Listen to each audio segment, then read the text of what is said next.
Hello student, my self Shailesh Kumar Maurya और आज हम अपने MS चौहान के क्वेश्चन आंसर की सीरीज़ को फर्दर कंटिन्यू करते हैं। आज हम करेंगे आपके अल्काइल हैलाइड्स के एलिमिनेशन वाले चैप्टर से लेवल 1 का क्वेश्चन 67।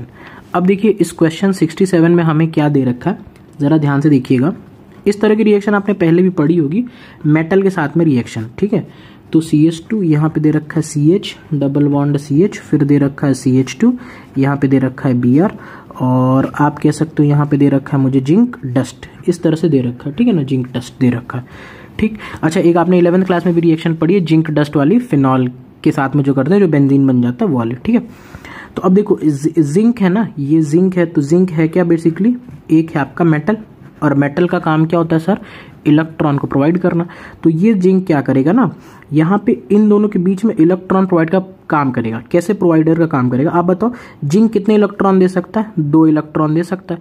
तो 2 इलेक्ट्रॉन कैसे देगा, एक इलेक्ट्रॉन इसको दे देगा, एक इलेक्ट्रॉन इसको दे देगा। तो इन दोनों के बीच में ये जिंक आके इंसर्ट हो जाएगा, एक एक इलेक्ट्रॉन दे देगा, ठीक है। तो अगर इस तरह की मैं प्रोसेस कर दूं, इसको मैं ऐसे कर देता हूँ, देखो अगर इस तरह की मैं प्रोसेस कर दूं तो देखिएगा क्या बन जाएगा। यहाँ पे है CH2, यहाँ पे है Br, यहाँ पे बनाया मैंने CH डबल बॉन्ड CH, यहाँ पे हो जाएगा CH2, इसको अपना इलेक्ट्रॉन मिल गया, ठीक है। और यहाँ पे जाएगा जिंक Br, इस तरह से प्लस करके ये Br माइनस, इस तरह से हो जाएगा। इसको एक देखो 2 इलेक्ट्रॉन निकलने थे, एक इलेक्ट्रॉन Br को दे दिया तो इस यहाँ वाले इलेक्ट्रॉन की पूरी कमी हो गई, एक इलेक्ट्रॉन इधर दे दिया तो इधर वाले की पूरी हो गई, इस तरह से सिचुएशन बन गई। तो मेरी काम की जो चीज़ आ गई Br CH2 CH double bond CH CH2 minus. अब देखो यहाँ पे एलिमिनेशन रिएक्शन कैसे होगी, ये ऐसे रेजोनेंस कराओ तो ये बॉन्ड इधर शिफ्ट करेगा तो ये Br भाई साहब ऐसे निकल जाएंगे। तो क्या स्ट्रक्चर बन जाएगा बताइए, CH2 double bond CH CH double bond CH2, ये आंसर आ जाएगा, ठीक है। तो इतना सिंपल सा ये क्वेश्चन है। बस मेरे को ये समझ में नहीं आता है लोगों को, स्टूडेंट्स को, कि ये जो यहाँ पे जो मेटल है ना इसका काम क्या होता है। तो बस सिंपल याद रखना, इस मेटल का काम होता है इलेक्ट्रॉन को देना, तो इलेक्ट्रॉन दे देता है और किसी भी एक तरफ से कर लो, आपका आंसर यही आ जाएगा। तो ये आंसर बनना चाहिए। ऐसा किस ऑप्शन में दे रखा है, शायद ऑप्शन D में दे रखा है, देख लीजिए। तो ऑप्शन D क्या हो जाएगा, हमारे लिए करेक्ट हो जाएगा, ठीक है। नेक्स्ट क्वेश्चन देखते हैं, क्वेश्चन नंबर 68। अब क्वेश्चन 68 को जरा ध्यान से देखिएगा। बस थोड़ा सा रीअरेंजमेंट है इसीलिए थोड़ा सा बड़ा प्रॉब्लम हो जा रहा है, बाकी तो ऐसा उस प्रॉब्लम में कुछ है नहीं। देखो यहाँ पे एक रिंग दे रखी है, ठीक है, बगल में PH दे रखा, मैं भी उसको भी एक रिंग के फॉर्मेट में ही बना दे रहा हूँ, ठीक। ये हो गया आपका, यहाँ भी एक रिंग हो गया और नीचे इस तरह से एक ग्रुप लगा है सर, यहाँ पे भी PH लगा हुआ है, यहाँ पे भी PH लगा हुआ है और यहाँ पे OH इस तरह से लगा हुआ है। देखो कंसंट्रेटेड H2SO4 के साथ में मेरे को रिएक्शन करानी है, ध्यान से देखिएगा। तो आप बताइए, जब पहली बार आप इसकी रिएक्शन H+ के साथ में कराएंगे तो ऑब्वियसली ये जो OH का O का लोन पेयर है यही तो इसको इलेक्ट्रॉन देगा, और जैसे ही इसको ये इलेक्ट्रॉन देगा तो यहाँ पे क्या बन जाएगा, इस पर्टिकुलर पोजिशन पे यहाँ पे कार्बोकैटायन बन जाएगा। चलो एक बार कार्बोकैटायन बना देते हैं हम अच्छे से। देखो ये है, ठीक है, यहाँ से ये चीज़ अटैच थी, इधर ये PH, यहाँ पे ये PH, इसके ऊपर आ जा रहा है इस तरह से प्लस चार्ज, इससे ये वाली रिंग इस तरह से अटैच है, ठीक है। ध्यान से देखिएगा, मैं इसको थोड़ा सा ऐसे कर देता हूँ आपको और अच्छे से दिखे, ठीक। तो ये चीज़ें हैं। अब आप देखो, आपने इतनी केमिस्ट्री पढ़ी, आपको हमेशा पता है, आप ऑप्शंस को भी यहाँ पे ऑब्जर्व करने की कोशिश करो। देखो यहाँ पे ना बीच में एक रिंग वाला प्रोडक्ट तो बन रहा है, ऑप्शन A देख लो, ऑप्शन B देख लो, ऑप्शन C देख लो, हमें पता तो चल रहा है कि रिंग वाला प्रोडक्ट बनेगा। और रिंग वाला प्रोडक्ट बन कैसे सकता है, देखो, और रिंग बन जाएगा तो रिंग वाले प्रोडक्ट स्टेबल हो जाते हैं, क्यों, क्योंकि वो रेजोनेंस थोड़ा सा लाइन से आ जाएगा। अब देखो यहाँ से ये वाला जो बॉन्ड है, देखो ये हो गई 1, ये हो गया 2, ये हो गया 3, ये हो गया 4 और ये हो गया 5। अगर ये वाला बॉन्ड अगर इस पे अटैक कर दे इस तरह से, जैसे ये बॉन्ड लगा हुआ है ना, ऐसे करके इधर से अटैक कर दे, तो आप देखो यहाँ पे बीच में एक 5 मेंबर रिंग तो ईजिली बन जा रही है। तो यही काम यहाँ पे हो जाएगा, ज़रा ध्यान से देखना। ये हो गया इस तरह से ये रिंग, ठीक है, इसको मैं ऊपर कर दे रहा हूँ। देखो ये रिंग यहाँ पे इस तरह से ये था, इधर एक तो PH लगा हुआ है, इधर ये PH लगा हुआ है। पहले मैं ये वाली रिंग बना देता हूँ। देखो ये वाली रिंग तो थी, ऊपर का ये इलेक्ट्रॉन था, ये चीज़ तो अनडिस्टर्ब थी। अब देखो ये वाला बॉन्ड यहाँ पे ऐसे लगा हुआ था, ये बॉन्ड ने बस इस तरह से शिफ्ट हो गया, ऐसे बॉन्ड था, ये बॉन्ड इस तरह से शिफ्ट हो गया, तो शिफ्ट हो जाएगा तो ऐसे आके शिफ्ट हो गया यहाँ पे। तो देखो इस वाले पोजीशन पे क्या आ जाएगा, इस तरह से प्लस चार्ज आ जाएगा। तो ऐसा करने से हुआ क्या, रिंग ने अपनी एरोमेटिसिटी लॉस कर दी। तो जब एरोमेटिसिटी लॉस कर दी इधर वाली रिंग ने, तो यहाँ का H क्या होगा, इस तरह से लॉस कर जाएगा, ताकि इधर वाली रिंग जिसने अपनी एरोमेटिसिटी लॉस की, जिसकी वजह से वो इतना स्टेबल था, वो क्या करे, अपनी एरोमेटिसिटी को गेन कर ले।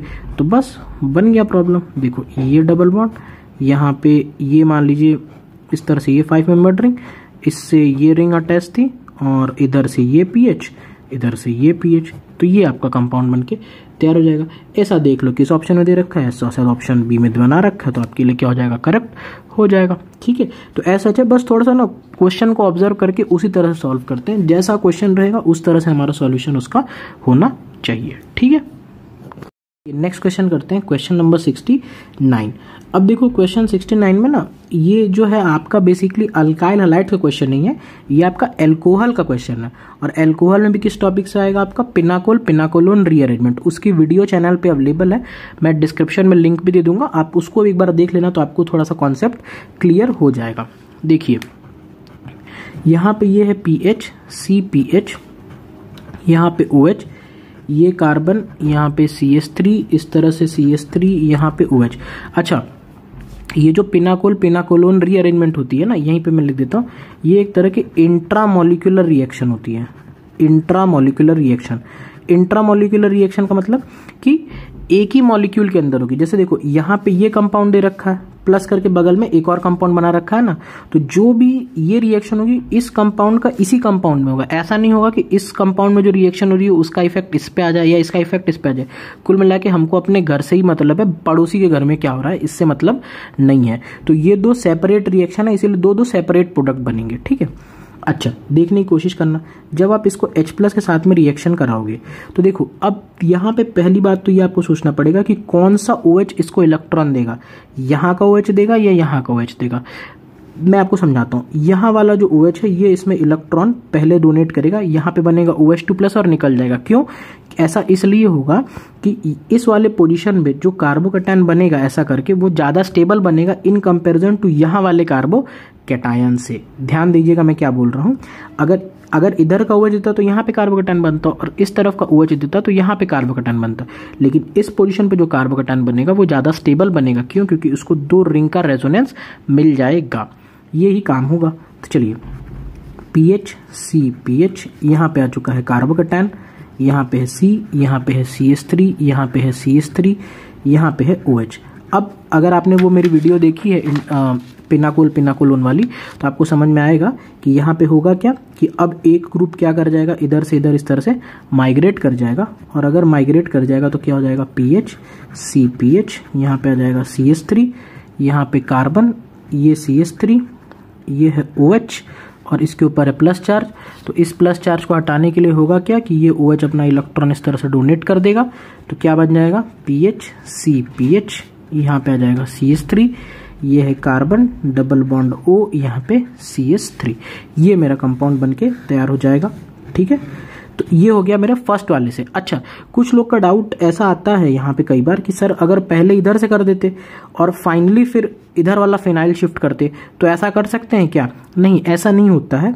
क्वेश्चन समझना मैं यहाँ पे क्या समझाना चाह रहा हूँ। कुछ लोग का डाउट ये आता है कि सर अगर आप देखोगे इस रिएक्शन को ऑब्जर्व करोगे तो लास्ट स्टेप में कार्बोकैटायन तो इस पोजीशन पे बन जा रहा है। अगर लास्ट वाले कार्बोकैटायन को हम देखें, पहले कार्बोकैटायन यहाँ था, लास्ट स्टेप में कार्बोकैटायन यहाँ पे बन जा रहा है। तो अगर हम उल्टा चलते कि पहले इधर वाले OH को इलेक्ट्रॉन देते तो लास्ट में कार्बोकैटायन तो इस पोजीशन में बनता, वो तो और स्टेबल होता। तो इसका आंसर ये होता है कि हम लास्ट स्टेप वाले कार्बोकैटायन को देख के डिसीजन नहीं लेते हैं, केवल फर्स्ट स्टेप वाले कार्बोकैटायन को देख के ही हम डिसीजन यहाँ पे लेते हैं। अगर ये बात समझ में आ रही है तो ठीक है, वरना नॉर्मल जो प्रोसीजर बताया वो आप देख लेना। ये कुछ का डाउट होता है इसलिए मैंने यहाँ पे बता दिया। ठीक है, तो ये प्रोडक्ट मेरा यहाँ पे बनके तैयार हो जाएगा। सिमिलरली अगर आप देखोगे तो इन CH3 के जगह पे जो बगल वाला कंपाउंड है उसके जगह पे इथाइल लगा हुआ है, तो बस इस CH3 को इथाइल से रिप्लेस कर देंगे तो हमारा सेकंड वाले रिएक्शन का प्रोडक्ट आ जाएगा। तो सेकंड वाले रिएक्शन में क्या आ जाएगा, यहाँ पे ET कर दें, यहाँ पे C डबल बॉन्डो कर दें, यहाँ पे ET कर दें। ठीक है, तो ये प्रोडक्ट हो जाएगा। क्यों? क्योंकि दोनों रिएक्शन तो सेम है, एक जगह CH3 रखा है, एक जगह आप देख लो इथाइल लगा रखा है। तो आंसर में तो फर्क पड़ेगा नहीं, तो एक ये बन जाएगा प्रोडक्ट, एक ये प्रोडक्ट बन जाएगा। ऐसा आप देखोगे तो शायद ये बना हुआ है प्रोडक्ट नंबर P में और ये बना हुआ है प्रोडक्ट नंबर Q में, तो P और Q क्या हो जाएंगे, मेरे करेक्ट आंसर हो जाएंगे। ठीक है, नेक्स्ट क्वेश्चन करते हैं, क्वेश्चन नंबर 70। अब देखो क्वेश्चन 70 में हमसे क्या पूछ रखा है कि इसमें से जो भी 4 ऑप्शंस दे रखे हैं, हमें पूछ रखा है कि ऐसे कितने इसमें कंपाउंड है जो even number of Hofmann elimination देंगे। जरा ध्यान से देखने की कोशिश करना। मैं आपको एक कॉन्सेप्ट बता दूं, देखो ये जो टर्म है ना आपका हॉफमैन एलिमिनेशन, इसको हमने कई बार पीछे पढ़ चुके हैं। ठीक है, तो आप चाहो तो नॉर्मल मेथड से उसको तो सॉल्व भी कर सकते हो, पीछे बहुत सारे क्वेश्चन ऐसे हमने सॉल्व करके रखे हुए हैं। डायरेक्ट कैसे करेंगे वो समझ लो। यहाँ पे जैसे मान लो कोई भी स्ट्रक्चर बना हुआ है, जैसे मान लीजिए ये N बना हुआ है, ठीक है, ये NH बना हुआ है। अगर आपसे पूछा जाए कि ये कितने बार हॉफमैन एलिमिनेशन दे सकता है रिंग वाले केस में, ये जो मैं कॉन्सेप्ट बता रहा हूँ Hofmann elimination in case of ring structure बता रहा हूँ, ठीक है, रिंग के स्ट्रक्चर में। तो देखो ये नाइट्रोजन कितने तरफ से अटैच है, एक इस तरफ से अटैच है और एक इस तरफ से अटैच है। जितने तरफ से अटैच होगा उतने बार ये हॉफमैन एलिमिनेशन दे सकता है। तो ये नाइट्रोजन इस पूरे रिंग से 2 तरफ से अटैच है, तो यानी ये कितने बार एलिमिनेशन देगा, 2 बार ये हॉफमैन एलिमिनेशन दे सकता है। ये डायरेक्ट करने का तरीका है।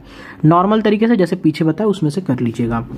ठीक है, अगर यहाँ पे एक बार और देखें, जैसे देखो ये वाला स्ट्रक्चर देखने की कोशिश करो, इस नाइट्रोजन को देखो दूसरे वाले स्ट्रक्चर में, तो ये नाइट्रोजन भी इस पूरे रिंग सिस्टम से कितने जगह से अटैच है, एक यहाँ से अटैच है, एक यहाँ से अटैच है, 2 जगह से अटैच है, तो 2 बार हॉफमैन एलिमिनेशन दे सकता है। तो इसका भी आंसर क्या आ जाएगा सर, 2 आ जाएगा। ठीक, अगर मैं तीसरे स्ट्रक्चर को ऑब्जर्व करूँ, देखो तीसरे वाले स्ट्रक्चर को ऑब्जर्व करूँ, जो यहाँ पे कुछ इस तरह से बना रखा नाइट्रोजन और ऐसे करके इधर से नाइट्रोजन, ये रिंग में कितने तरफ से घुसा हुआ है, देखो एक इधर से, एक इधर से, एक इधर से, तो ये कितने बार हॉफमैन एलिमिनेशन दे सकता है, 3 बार दे सकता है।